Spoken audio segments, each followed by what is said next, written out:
Okay, so this has been a while in the waiting, and a lot of my friends have wanted to see the new bikes that I got for me and my wife. And I'm going to kind of tell you a little bit about them and some of the things I encountered after getting them.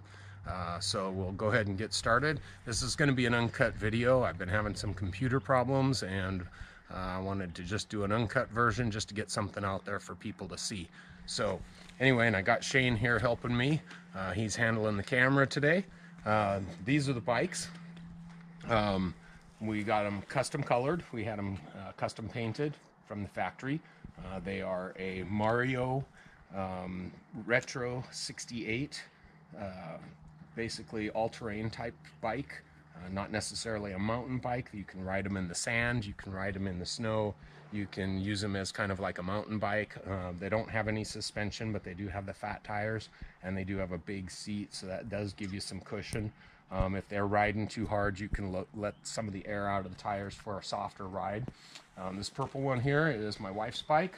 The color was determined, this was a Christmas present, and the color was determined with the help of my daughter. And then this green one here is mine, and I'll show you a couple of things on it. While we're talking about it, there was a couple of issues when the bikes got here, and it took a while to find. One of them was the chain guards. And I'll show you a chain guard here. The chain guards were plastic junk. Very first time I rode mine, it went ahead and the chain came off right here, and it got in between the chain guard, and it snapped that plastic chain guard off like nobody's business. The problem was it left the screws hanging inside attached to the plastic that was left, and it started banging up against the motor right here. So I decided that wouldn't be a good thing if you were quite a ways out. So as soon as I got back, I removed the one off of my wife's bike as well. So that was problem number one with the bikes. Number two problem that I ran into was these fenders, the front fenders. They just didn't tighten them. There was two screws under here that just needed to be tightened, so I popped the front screw off, took the fender off, tightened them, put them back on. The one anomaly that I ran into between the two bikes was this one, the wife's bike, the throttle, the sensor, when you would let off the throttle, it would go into a kill mode, and it would bring up an error code number 4 on the display down here. What that turned out to be, when you get an error code 4, is throttle. And so I called Brian Howard, who is the dealer for these bikes, and he came over to the house, and we took it off and tore it apart and looked at it to see what the problem was, and he figured out that when you let off of this, it would go too far up and wouldn't allow the bike to start. So you get a little check engine light on your display there.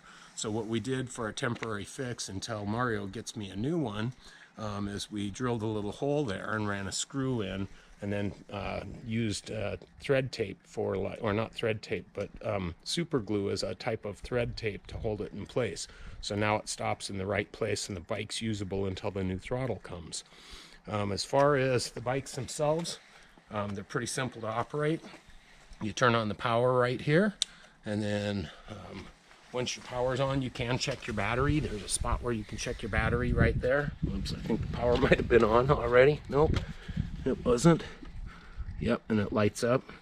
And then up here, you've got your power for the bike itself. And once the bike is up and going, your display right there will light up. So right now, it's in the lowest gear. It's got a full battery, and it has 3.7 miles on it. Well, if you look around out here, it's because it's winter time and I haven't ridden it much because it's been too dang cold.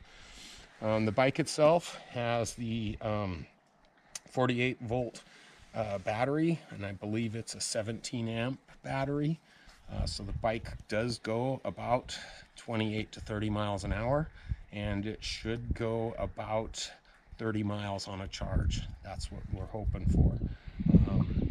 If it gets 25, I'll be happy with that. It is a 6-speed bike. You do have a gear shifter up here. It's got a Shimano derailleur on the back, and the Shimano derailleur, you can go through the different gears, so if you're going up steep hills and stuff like that, the bike should be able to handle it. Up here, your plus and minus buttons I can change that, and you'll see it change right here. I can go up, 5 being the highest. That's the amount of power of drive that's going to the motor. Okay, so if you just need light pedal assist, you got pedal assist. If you want to get a heavier pedal assist for climbing up a hill, you can go up higher. And then along with that, it is also not only just a pedal assist bike, it is a throttle bike as well.